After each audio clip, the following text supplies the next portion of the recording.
कक्षा 12 के सभी विद्यार्थी ध्यान से सुने।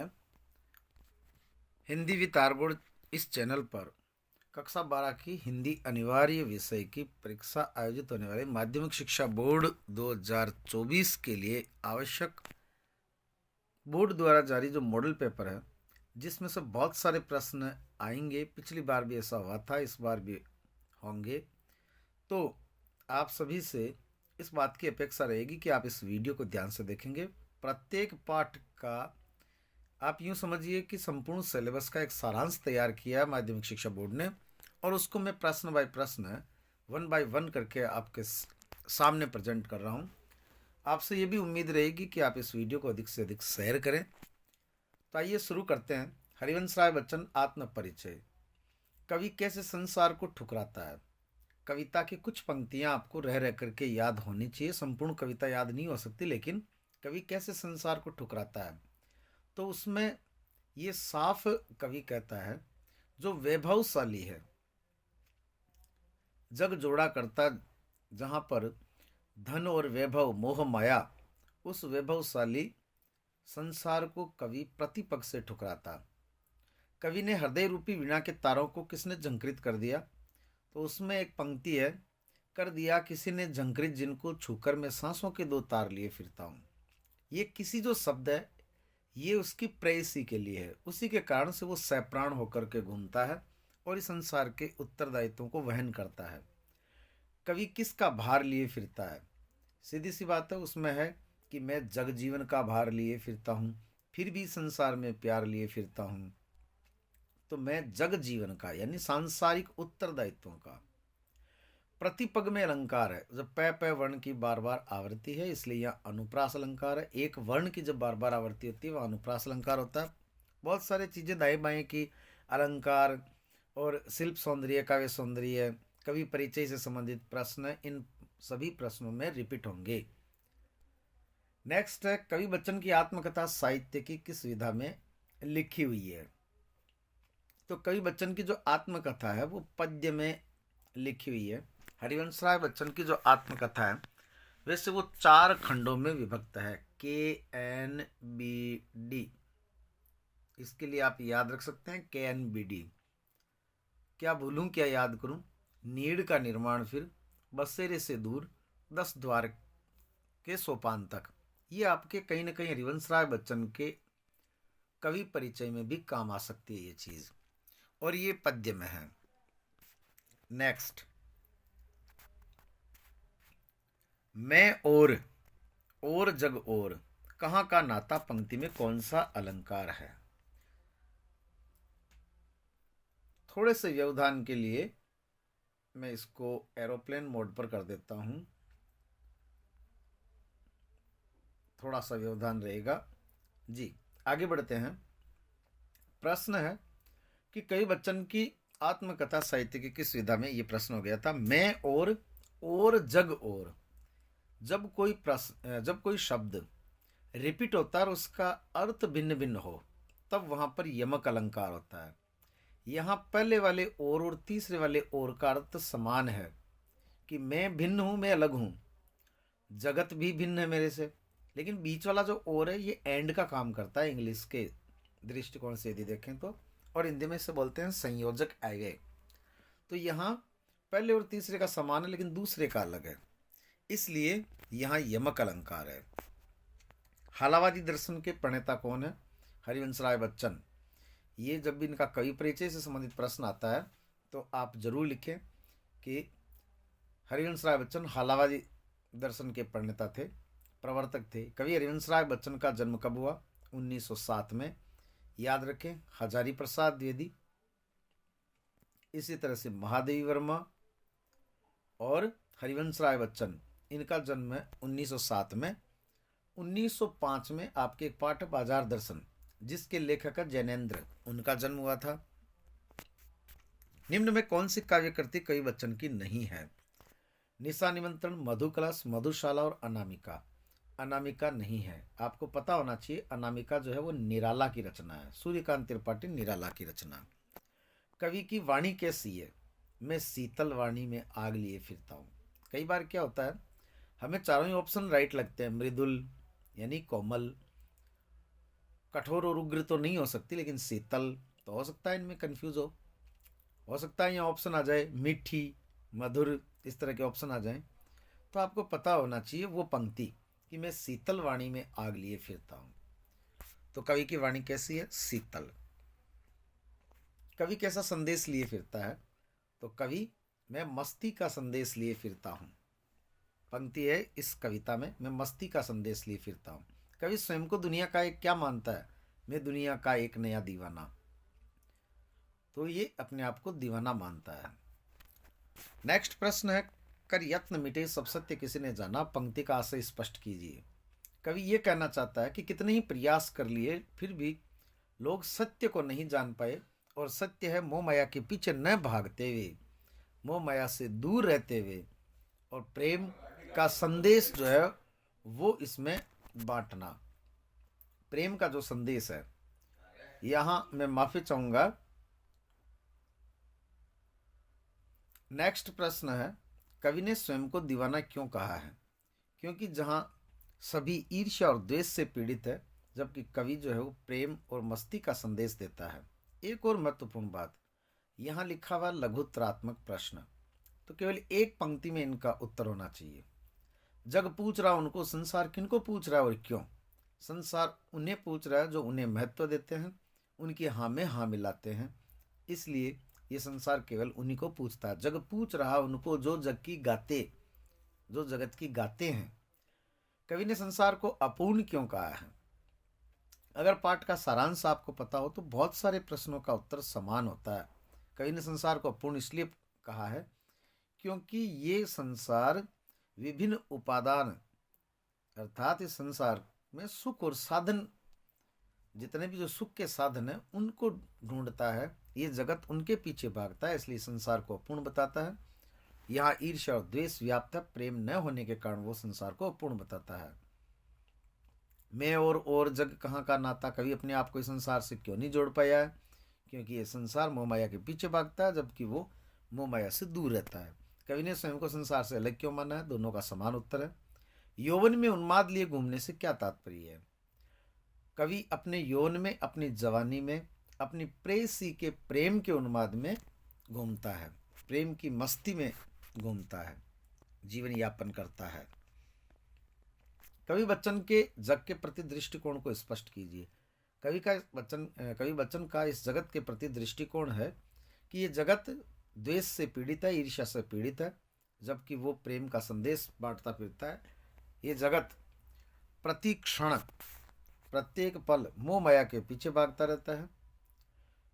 नेक्स्ट, में प्रतिपक्ष से उस पृथ्वी को ठुकराता। कवि संसार को क्यों ठुकराता है? क्योंकि ये संसार धन और वैभव को जोड़ता फिरता है। मैं हाय किसी की याद लिए फिरता हूँ। कवि के मन में किसकी याद है? प्रेयसी की। और इसका कवि पर क्या प्रभाव पड़ता है? इसका कवि पर प्रभाव पड़ता है कि वो भीतर से उस रुदन से पीड़ित है, उस पीड़ा से पीड़ित है, जबकि बाहर से वो हंसता है। कवि ने सांसों के दो तार किसे कहा है और क्यों? कवि ने सांसों के दो तार सप्राण को कहा है, श्वास का आना और जाना। और क्यों? क्योंकि वो अपनी किसी प्रेयसी, अपने किसी की वजह से, उसके कारण से ही इस संसार में परिश्रम करता है और उसके उत्तरदायित्वों को वहन करता है। नेक्स्ट, दीर्घ उत्तरात्मक प्रश्न, आत्म परिचय कविता के शीर्षक की सार्थकता स्पष्ट कीजिए। कवि का व्यक्तित्व कैसा है? कवि अपने बारे में बताता है कि वो प्रेम का संदेश देता है। वो अपने निज उर्ग में इस तरह के उद्गार, प्रेम के उद्गार और प्रेम का उपहार लिए फिरता है। वो संसार की तरह मोह माया के पीछे नहीं भागता। इसलिए इस कविता का शीर्षक आत्म परिचय संगत है। आत्म परिचय कविता के आधार पर कवि हरिवंश राय बच्चन के व्यक्तित्व के विभिन्न पक्षों पर प्रकाश डालिए। जब विभिन्न पक्ष की बात आती है तो वहां बताया जाना चाहिए कि बच्चन एक अच्छे कवि हैं, बच्चन आलावाद के प्रवर्तक हैं, बच्चन एक अच्छे व्यक्ति हैं, बच्चन अच्छे एक प्रेमी हैं। ये होते हैं विभिन्न पक्ष, जहां इन तीनों चारों में दो दो पंक्तियां लिखी जानी चाहिए। जो मैंने चार बातें बताई, अच्छे कवि हैं तो आप वहां बताएं कि किस तरह से उन्होंने इस तरह की गीतात्मक पद्धति में, जिनको गाया जा सकता है, गेय पद्धति में उन्होंने कविताएं लिखी। इनकी कविता दिन जल्दी जल्दी ढलता है, जिसमें किस तरह से पीछे तुकबंदी होती है। मैं जगजीवन का भार लिए फिरता हूँ, फिर भी जीवन में प्यार लिए फिरता हूँ। इस तरह की तुकबंदी नाद सौंदर्य है। वो एक अच्छे व्यक्ति हैं, किस तरह से प्रेम का संदेश बांटते हैं, मोह माया से दूर रहने की बात करते हैं। तो इस तरह से प्रत्येक में दो दो पंक्तियां। नेक्स्ट, आत्मपरिचय कविता में कवि ने अपने जीवन के किन किन परस्पर विरोधी बातों का सामंजस्य बैठाने की बात कही है। तो आपको वो पंक्तियां याद होनी चाहिए। मैं शीतल वाणी में आग लिए फिरता हूँ। तो शीतल तो वाणी और उसमें आग, आग का मतलब प्रेम की एक उष्मा हो गई, दोनों विरोधी बातें। तो ये होती है विरोधी बातें। तो इसमें दोनों में सामंजस्य बिठाने का प्रयास किया है। वो किस तरह से अपने आप को इस दुनिया का एक नया दीवाना बताते हैं, किस तरह से अपने आप को वो बताते हैं कि मैं खंडर का वह भाग लिए फिरता हूँ, भूपों पर प्रसाद निछावर, कि किस तरह से जो महलों पर न्योछावर हो जाए, मैं वो खंडर लिए फिरता हूँ, जीवन का वो बचा हुआ भाग लिए फिरता हूँ। ये विरोधी बात हो गई। मैं निज रोदन में राग लिए फिरता हूँ। रोने में भी किस तरह से राग, यानी अपनी पीड़ाओं के अंदर भी प्रेम की जो राग है, प्रेम की रागात्मक जो वृत्ति है, उसको लिए फिरते हैं। ये होती है विरोधी बातें। आत्मपरिचय कविता का मूल प्रतिपाद्य लिखिए। तो ध्यान रखें, जितनी भी बातें अपन ने इस समय कही है उन सबको सारांश रूप में लिखना प्रतिपाद्य। अर्थात आत्मपरिचय कविता बच्चन ने क्यों लिखी। कवि हरिवंश राय बच्चन का जीवन परिचय तो आप लिखे 1907 में इलाहाबाद में इनका जन्म हुआ था। इनकी रचनाएं, ये जो मैंने आपको बताया था KNBD, ये इनकी आत्मकथा के 4 खंड हैं। इसके अलावा मधुशाला, मधु कलश, निशा निमंत्रण, एकांत संगीत, मिलन यामिनी, ये इनकी रचनाएं हैं। हालाबाद के ये प्रवर्तक हैं। इस तरह से इनका एक कवि परिचय होगा। नेक्स्ट, इसी पार्ट में जो दूसरी इनकी कविता है, दिन जल्दी जल्दी ढलता है। पंथी को रात होने की संभावना कहाँ है, हो न जाए पथ में रात कहीं। तो पथ में ही रात होने की संभावना है। दिन का पंथी किसे कहा गया, सूर्य को। जिस तरह से सूर्य दिन का पथिक है, उसी तरह से लक्ष्य प्राप्ति में चलने वाला प्रत्येक व्यक्ति जो अपने लक्ष्य के पीछे भागता दौड़ता है, वो इस जीवन का पंथी है। दिन जल्दी जल्दी ढलता है, इसका मतलब है समय गतिशील है, समय परिवर्तनशील है। ऐसा नहीं लिखना है वहां जल्दी से सुबह हो जाती है या जल्दी से शाम हो जाती है। दिन ढलने के साथ ही बच्चे कहाँ से झांकने लगते हैं। बच्चे नीड़ों से झुक झांक रहे होंगे। ये ध्यान परों में चिड़िया के बरता कितनी चंचलता है।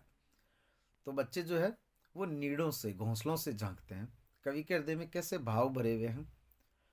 कवि कहता है, मैं हूं किसके हित चंचल, मुझसे मिलने को कौन विकल, मैं हूं किसके हित चंचल।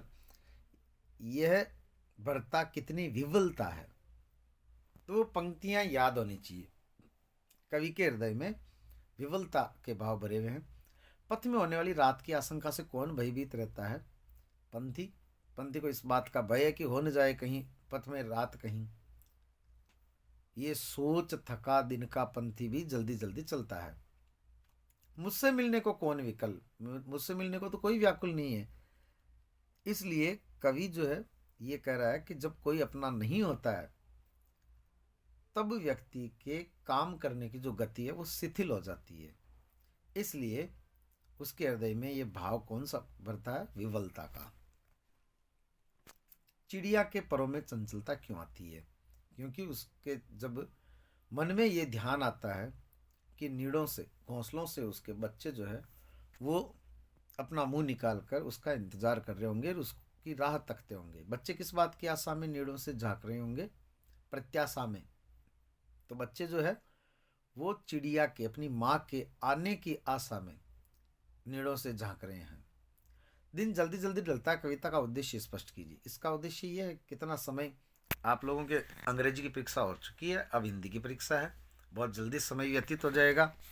इसलिए अपने लक्ष्य की प्राप्ति में निरंतर, भले ही कछुआ चाल से हो, लेकिन निरंतर और एक नियमितता रखते हुए प्रति पग से आपको आगे बढ़ना चाहिए। तो कविता का यही उद्देश्य है। यदि मंजिल दूर हो तो लोगों को वहां पहुंचने की मानसिकता कैसे होती है? उस समय शीघ्रता, चपलता, चंचलता, ये भाव उस समय होता है, ऐसी मानसिकता होती है। दिन जल्दी जल्दी ढलता है कि आवर्ती से कविता की कौन सी विशेषता प्रकट होती है? पुनरावर्ती, जब शब्दों का रिपीटिशन होता है तो वो पुनरावर्ती होती है। उसमें नाद सौंदर्य होता है। नाद का मतलब होता है ध्वनि, एक ध्वन्यात्मकता होती है। तो ये कविता की विशेषता प्रकट होती है। कविता तुकांत है। अंत में जब तुक मिलता है, दिन जल्दी जल्दी ढलता है, चलता है, इस तरह की जब आवृत्ति होती है। दिन जल्दी जल्दी ढलता है कविता से क्या प्रेरणा मिलती है? शीघ्रता से किसी काम को करने की, समय परिवर्तनशील है, इस बात को ध्यान में रखें, ये प्रेरणा मिलती है। दिन जल्दी जल्दी ढलता है कविता में पक्षी तो लौटने को विकल है, पर कवि में उत्साह नहीं है। क्यों? पक्षियों के लिए थोड़ा उत्तर बड़ा होना चाहिए, दीर्घ उत्तरात्मक। पक्षी तो लौटने को इसलिए व्याकुल है क्योंकि जब उनके ध्यान आता है कि उनके बच्चे इंतजार कर रहे होंगे और दिन में ही कहीं रात नहीं हो जाए, सॉरी, जल्दी से कहीं रात नहीं हो जाए। लेकिन कवि में उत्साह इसलिए नहीं है क्योंकि उसका इंतजार करने वाला कोई नहीं है, उसके लिए कोई व्याकुल नहीं है, इसलिए उसके मन में विवलता का भाव आता है। ये दो चार जो शब्द हैं प्रत्येक पाठ में से, प्रत्येक कविता से जुड़े, वो याद होने चाहिए, वो उत्तरों में आने चाहिए। जैसे विवलता, व्याकुलता, चपलता, चंचलता, इंतजार करना, दिन जल्दी जल्दी ढलना, उत्तर में उसी तरह के शब्द होने चाहिए। दिन जल्दी जल्दी ढलता है कविता का प्रतिपाद्य स्पष्ट कीजिए। संपूर्ण कविता का कुछ पंक्तियों में सारांश, जिस तरह से पक्षियों के ध्यान में आता है, सूर्य रूपी पथिक जो है वो जल्दी से ढलता है। ये ध्यान जब एक पथिक के मन में आता है तब उसकी मानसिकता होती है कि वो शीघ्र से अपने लक्ष्य की प्राप्ति करे। पक्षियों की मानसिकता तब बदलती है जब उन्हें ये ध्यान आता है कि उनके बच्चे घोंसलों से झांक रहे होंगे, उनका इंतजार कर रहे होंगे। लेकिन यदि कोई ऐसा व्यक्ति जिसका इंतजार करने वाला कोई न हो तो उसके कार्य करने की गति शिथिल हो जाती है और उसमें उत्साह नहीं रहता है। नेक्स्ट, दिन जल्दी जल्दी ढलता है कविता में एक और प्रकृति की वत्सलता झलकती है। जहाँ सूर्य रूपी पथिक को बताया है, पक्षियों को, चिड़िया के माध्यम से पक्षियों के बारे में बताया है, ये प्रकृति की वत्सलता। तो दूसरी ओर कविता की उदासी, क्योंकि जिस तरह से एक कवि में उत्साह नहीं, उसी तरह से ऐसे व्यक्ति में भी एक निराशा का भाव होता है जब उसका कोई अपना नहीं होता है। तो घूम फिर करके उन्हीं शब्दों के साथ उत्तर लिखा जाना चाहिए। धन्यवाद। दूसरे पाठ का हम वीडियो जो है वो ठीक इसके बाद में आगे वाला वीडियो आप देखें। इसी तरह से प्रत्येक वीडियो में महज 20-25 वीडियो में संपूर्ण सिलेबस समाहित होगा।